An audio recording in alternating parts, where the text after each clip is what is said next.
Hey there, welcome to a special edition of Tea Time with the Beatles Fans. I'm Lisa Berigan, I host the Midday Show on Big 100. Today is the 50th anniversary of the release of Abbey Road, this incredible, iconic album. And we are going to discuss this for the next 30 minutes. So grab a cup of tea, join us, feel free to comment below. And I also want to remind you the final pair of invitations for tomorrow night's Abbey Road party to be given away on Big 100 tomorrow at 1:40. First, I want to introduce you to our impressive panel that will be discussing Abbey Road. We have Annie Sidley, who is from the Sidleys and the Vikings, and she's going to be part of our performance tomorrow night. We have vocalist Neil Green. Hello. We have Ray Futron from the Goodfellas. And we have Pete Cage from the Vikings and also a Beatles tribute band called I Feel Fine. Welcome. Thank you. So Abbey Road, this is actually Ray's copy of Abbey Road, and this is from 1969. This album came out September 26, 1969. I can see it's very worn. You have played this album certainly over and over and over again. Are there any grooves left on it? Let's first talk about the cover. Because really, the Beatles did not think about this cover very much at all. To them, it was more of a throwaway thing, but this thing is the most iconic album cover there is. So let's talk a little bit about the day they shot this cover. Well, I understand that it was a spur-of-the-moment idea by Paul, and he just said, we need an album cover, and he didn't want to do anything complex. And he thought, why don't we just go out in front of Abbey Road Studios and dressed as we are and take that off his sandals because it was hot.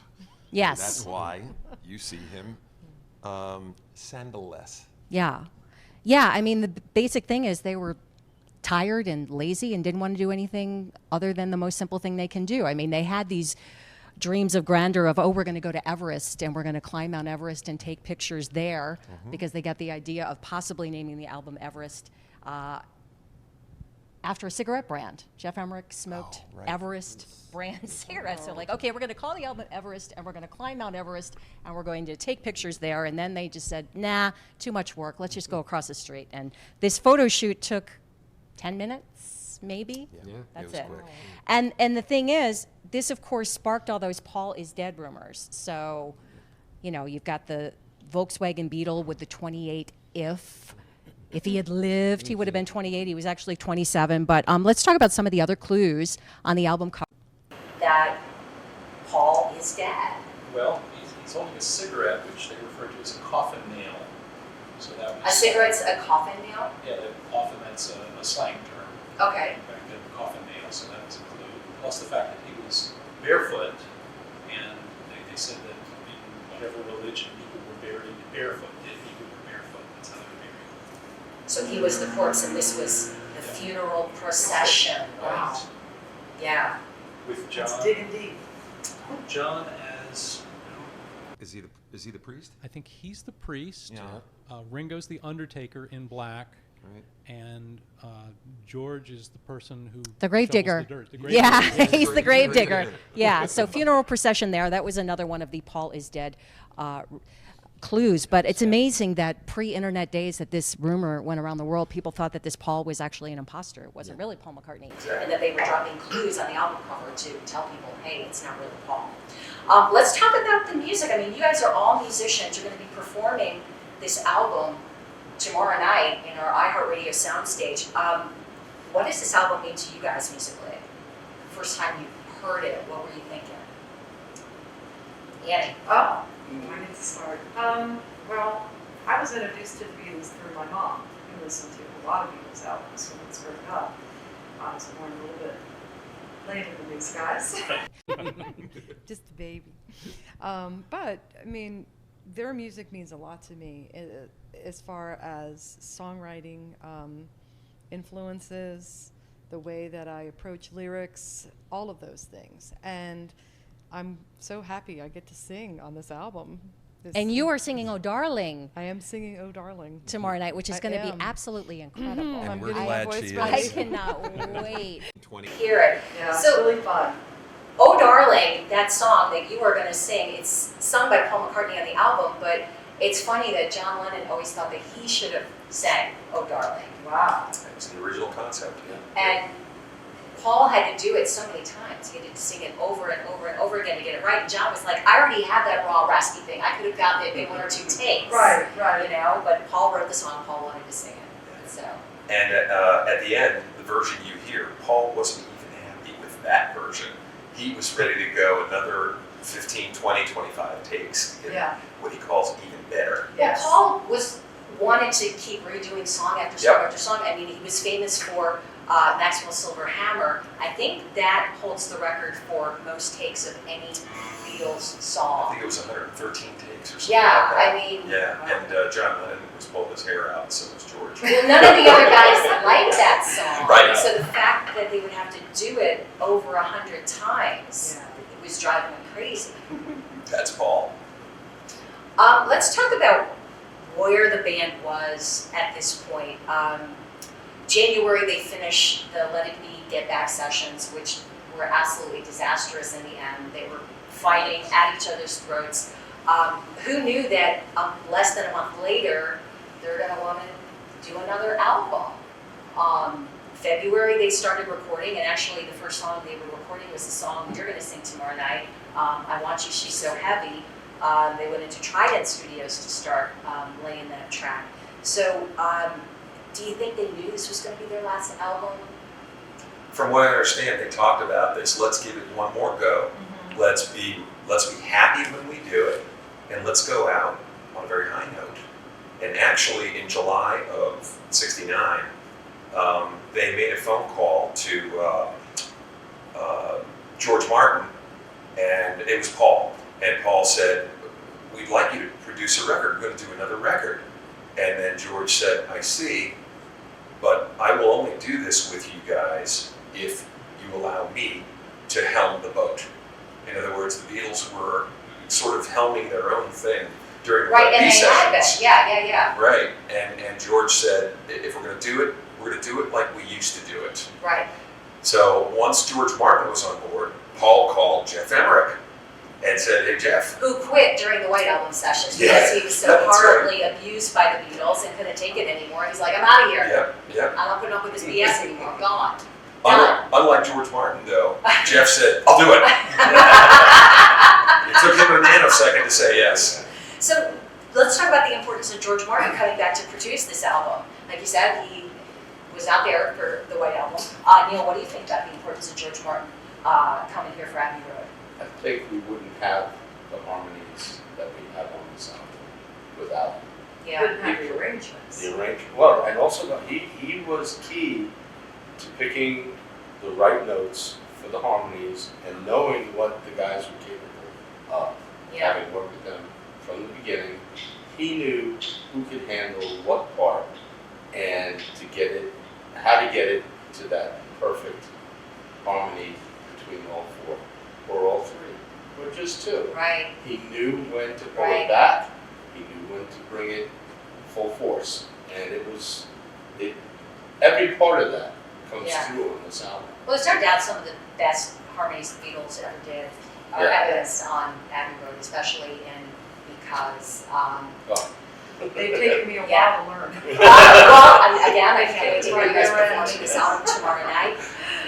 The thing about Abbey Road is that a lot of times not all the guys were in the studio together. Right. And in fact, John is not even on Here Comes the Sun and several tracks in the medley. He wasn't there. He's a ghost. Yeah, let's talk about John. Where was John's head at during Abbey Road? Well, I What's think her part name? of that overlapped the auto accident where he Right, was out. yes. Yes. So that kept him away for a while. Yeah, and then he and Yoko were both in that accident. I believe she had a miscarriage and was in the hospital. And now we get into the craziness of John can't work without Yoko. So I would think Yoko's been in a car accident. She's just suffered a miscarriage. The last place she wants to be is Studio 2 at Abbey Road. But we're going to wheel in the bed, and we're going to put a microphone above her bed so that she can give the Beatles input as they're recording. I mean, that's the most insane thing I've ever heard of.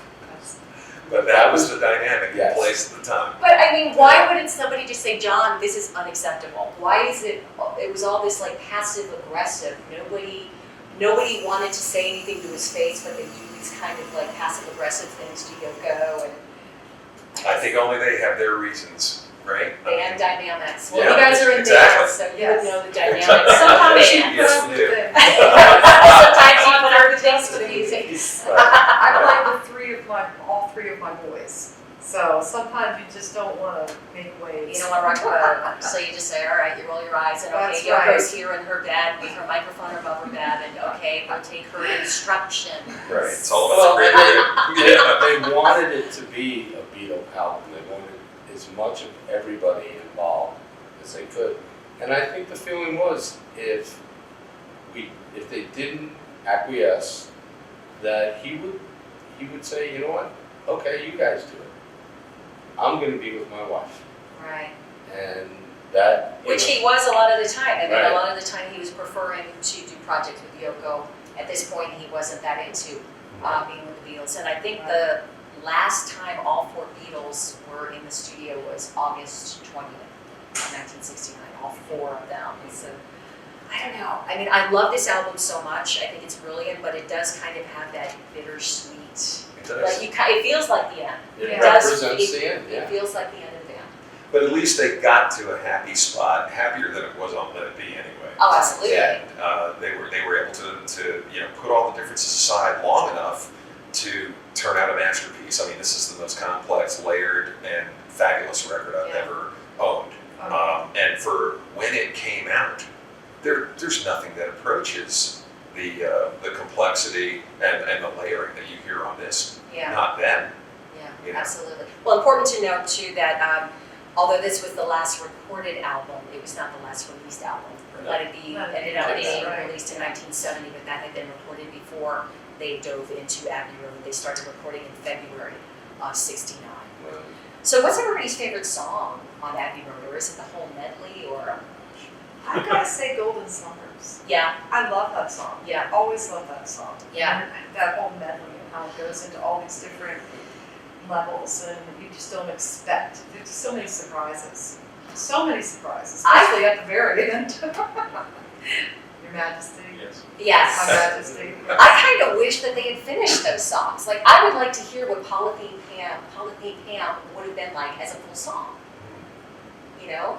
But I think this is more proof that this really was the last record, because if they were planning to do another record, don't you think they would have finished those songs? absolutely. Absolutely. You know? They did. They were done. They were done, yeah. Did you see that report in Rolling Stone magazine last month? Yes. Which a lot of people are talking about some unearthed audio taken at Apple Studios in September, I think, of '69. And them talking about doing another album after Abbey Road. But I don't know, was that just a fleeting thing they said? Because they'd say one thing on Tuesday, on Wednesday it was something totally different. And I bet that was done at the very beginning. I bet at the very beginning they thought, well, we'll do one more after this one. Since we're all coming together, doing this album, we'll do one more. Until they did it. And then they were like, we're done. We're done.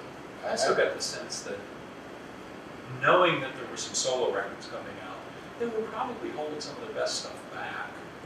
well, certainly I don't like George to Harrison. say Oh my God! I mean, hey. Well, let's talk about George Harrison. Okay, I mean, his solo album. He has so much material. He releases a triple album Right. in All Things Must Pass. That's how much material he had backlogged, and he could never get Paul and John to take him seriously. But his two songs on Abbey Road are absolutely brilliant. So let's talk a little bit about George and his songs on Abbey Road. Pete, what do you think of Something and Here Comes the Sun? Let's talk a little bit about Well, that. if I have to choose favorites, and I can't choose the medley, I'm choosing the two George songs, because I mean, those are just magnificent. Great songwriting, great approach to the arrangement, great collaboration through everything that they did. And in spite of the fact that I thought, I understand he thought McCartney over-contributed some of the bass parts, but still all of those things work together to lift those songs up. And it's brilliant stuff. Some of my favorite stuff to listen to and to play. Yeah. Is the medley your favorite outside of the George songs? I would have to say so, Yeah. because there's just that arc to it, and then they come back to restate themes. Yeah. And it just keeps you, as Andy said, on your toes and Yeah. guessing. So many That's just surprises. terrific. Yeah. How about you, Ray? What's your favorite? The one segment from the medley is "You Never Give Me Your Money," and the reason is that that has such a wide variety of musical types within one very short span of music. I never thought about what my favorite cut on the record was because I love them all. Yeah. But that one, especially since we've been in rehearsals to do that, that one has now emerged as my favorite one because of how deeply I delved, how interesting those parts actually are as I dug in and tried to figure out how on earth the Beatles pulled that out. Yeah. And so it's like, okay, there's my magnificence piece right there. That's for me. And that song about Alan Klein, who, you know, people talk about Yoko breaking up the Beatles, but I think Alan Klein's the one who broke up the Beatles. You know, I mean, the three wanted to go with him. Paul wanted to stay with Linda's father. And I think that was a horrible decision for them to go and be managed by Alan. Or anyone being managed by Alan. Exactly. Exactly. Yeah, Exactly. It didn't turn out too well for them. Yeah, no, it did not. It did not. And I think they really struggled with management since Brian Epstein died. Yeah, They yeah. never really got back on track. Right. They had nobody at the helm at that point. Nobody took the helm. Paul tried to do it, but he was too invested in the Beatles themselves as opposed to an outside entity looking Well, they in weren't- and overseeing them. At that point, they were businessmen. I Yeah. mean, Paul's a brilliant businessman now. Oh, yeah. But back then, Right. yeah. Right. Take some of that Sir Paul McCartney Right. money, right? Come on. Neil, what is your favorite track from Abbey Road or your favorite part of the album? Like Ray, I think the album Just as a whole. as a whole is magnificent. Yeah. But one of the songs on that album was something that was part of my wedding with my wife. It was a chance for me to sing to her at the wedding, and that was the song. The song something. Yes. Oh, okay. So it has more of an emotional tie to us. Right. Both- So the both song of us. something that George wrote for Yeah. Patty Boyd, you sang for Yeah. your wife, your beautiful wife, Gail. Yes, yes. And you're And going to it- sing it to. He's going to sing something tomorrow night at the Am I? award party. I don't know if I Are you singing? Oh, you are. Oh, He's you not are. supposed to be a problem. Gail, you're not watching this, Gail. I didn't know it. That's all right. Don't tell her. That's all Whatever you do. It's a secret. It's a total Millions secret. of our fans. Gail, you didn't hear this, right? All right. So I have to ask you guys have been preparing this album for literally months to perform in our iHeartRadio soundstage tomorrow night. What's the most difficult part of this album as a musician to perform live? Because, I mean, the Beatles from Sgt. Pepper on were really writing music that was not meant to be performed live. So to try to dissect it and perform it live, I can't even imagine how challenging that must be for you guys. It's got to be all my tambourine parts. Definitely. That's what it is, Andy. It's so challenging. I've been studying. And my shaker. So what do you think, like, okay, Pete and Ray, you guys are both guitarists, and I know that you guys are going to both be going back and forth on the end with Yep. guitar solos. So, Yes. what for you guys has been the most challenging part of this whole project? I think overall, one of the most challenging parts is, one of the things that the Beatles did consistently through their career was they were able to play fast and loose with time signature changes and make them sound natural. And there are a lot of time changes in this album that if you don't get it right, the whole world's going to know. Right. Yeah. And when you're listening to it, it's like, oh yeah, and then you have to count it, and you have to get a bunch of people on board to do it. And it's hard to lock in, because all of a sudden you've gone from 4/4 to 3/4. All of a sudden you're in 6/8, and everybody has a little bit different sense of that. So getting that all coordinated. Or uneven bars. Yes.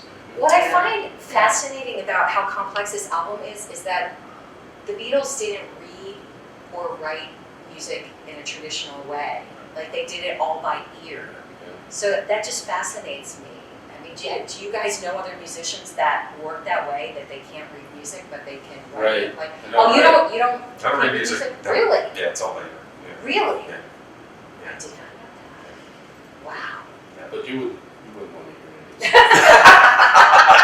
I'll tell you something that could have been difficult that was made easy. So we got Stoney Johnson on keyboards, covering strings, horns, organ, piano, and he makes it look easy. Yes. And I know that he's working like crazy to do that. So my hat's off to him. Yeah. He does a lot of heavy lifting on this show. Now, well, I think I had emailed you, Ray, midway, and I'm like, man, Stoney has got his work cut out for him because it's he's exactly like what you said. going to be one of the And he key just parts.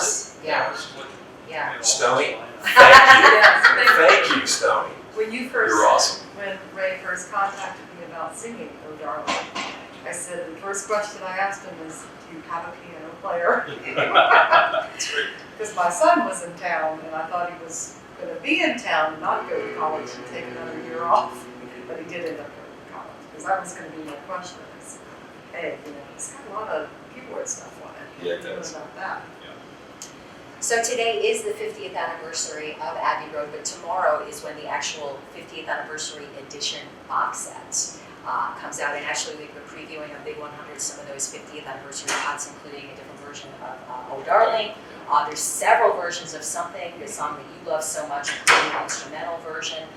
There's lots of banter in the studio, which they seem like they were in a good place. Like they were cracking each other up and that kind of thing. Is there anything that you guys are looking forward to in the 50th anniversary edition, or have you had a chance to kind of dive into some of the stuff that's going to be coming out? Well, like the White Album reissue and like the Sgt. Pepper reissue, the most fascinating stuff is not the studio tracks that everybody knows and loves, but rather the alternative takes, the bits and the pieces, the evolutionary tracking of those songs, which almost gives you an insight as to how they began the process of getting from their original concept to the finished product.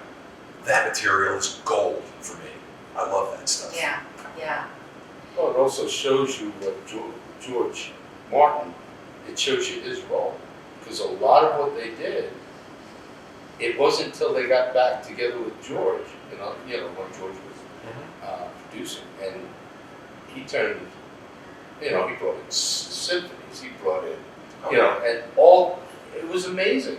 The transformation from the raw to when they all collaborated with George, what they came up with, phenomenal. Yeah. Phenomenal. Another cool thing about the 50th anniversary edition is that there's a few other songs on there that they worked on at the same time they were recording Abbey Road that aren't on the album, Old Brown Shoe and the Ballad of John and Yoko. So what do you think about those songs? Are you excited to hear those and maybe some alternate takes of that? Absolutely. Any alternate takes about the Beatles, I'll take those. We'll take anything. And I'll dig into those as heavily as I do on the finished tracks on this. It's all great stuff. They're just Steve, you geniuses. mentioned that yours is coming, right? Oh, you've already ordered Shipped it. today. I'm jealous. I just got the notification before I hit the road. And it's, That's also right after the party tomorrow night. You're going home and like, I'm going to play that thing straight through. So, is Abbey Road the greatest Beatles album? No. Neil says no. No. No, why? No, because they're all good. They all have a special place in my heart, and I'm not going to pick one favorite overall. It's a great album.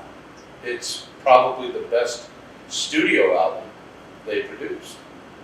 But So it's the best produced album. yes, Okay. but I would give it that, but it's not their best album. It's not. Their whole, it was a journey. It was an evolution from amazing raw rock and roll to. Which I love. I love that early stuff. Of course, we all do. Yeah, But I love this too. Yeah, yeah. So they took us on an amazing journey. They took the industry on an amazing journey. Yeah. Yeah. They took, from a social standpoint, they took us all on an amazing journey.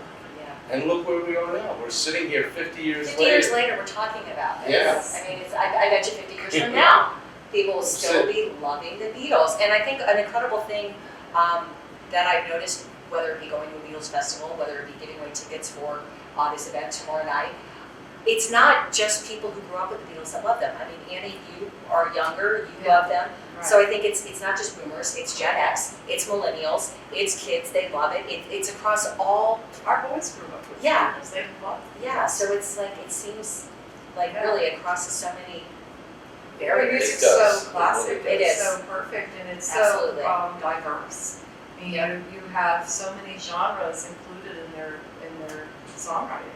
Yeah, there's Yeah. some part of the Beatles' career that you're gonna love. There really Yeah. is. The Beatles have something for everyone. Whether you really want to rock hard with Helter Skelter, you love a beautiful ballad, you like the early rock and roll stuff. I mean, there's just really something for everyone. Yeah.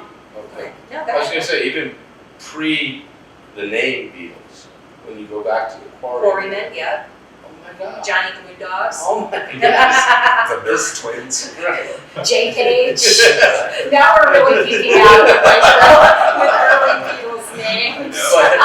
The Silver Beatles. Right. They were that for a while. How many different drummers were there? Oh man, we don't want to go there. Yeah, right. That's another tea time with the Beatles fans Sometimes you have the podcast.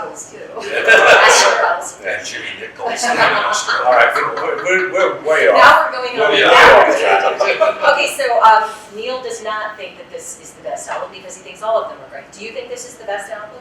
Yeah, I would say it Yes. is. Right. Is this the best Beatles album? It is the best produced Beatle albums, but Revolver was a quantum leap from what they were doing to what they did on Revolver, and then almost as an as an exclamation mark on top of Revolver.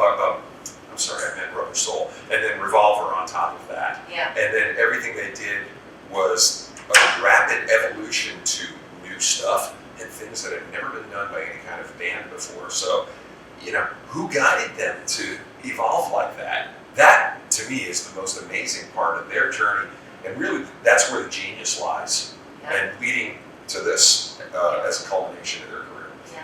It's an awesome record, but like Neil, I love them all. Yeah. How about you, Pete? Is this the Beatles' best album? I can't choose.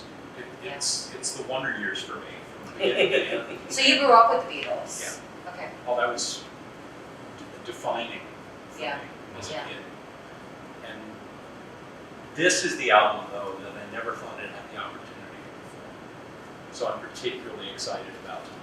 Well, we're so excited to have you, Pete. I'm the same way. I never thought that we would be doing anything like this, and I'm so stoked to have I'm Annie and excited Pete to on be board and there. Neil on board. It's amazing. Let's just do it now. Yeah, it's exciting. It really is. We had a practice last night. I hear you had a And dress rehearsal. I And, want to tell you, I'm excited. I'm Goosebumps. excited. it really, we all left and it was, Tomorrow night, all of these musicians are going to be a part of our Big 100 Abbey Road party in the iHeartRadio soundstage, performing this incredible album in its entirety. There is one last chance for you to win invitations tomorrow. Listen to Big 100 at 1:40 in the afternoon. I will have that final pair of invitations. It is going to be quite a party. So thank you guys so much for this thank you. It was special great. edition of Tea Time with the Beatles fans, Annie Sidley from the Sidleys and from the Vikings. International singing star. International singing star. We have Ray Fuchon from the Goodfellas, and we have Pete Cage from the Vikings and the Beatles tribute band. I feel fine. So yeah, I'm giddy about tomorrow night. I can't wait. And we'll have to have you guys back for another episode of Tea Time with the Beatles fans. You guys love the Beatles and you know so much about them. And I'm gonna go study. More? I need to find out all the little, gossipy details. That's We'll what talk. I like. Bye, everybody. Thank you Bye. for Bye. watching. Again, I'm Lisa Berigan from the Midday Show on Big 100. And again, final chance to win invitations for the Abbey Road party tomorrow at 1:40. Talk to you soon. Bye. Peace and love. Peace and love.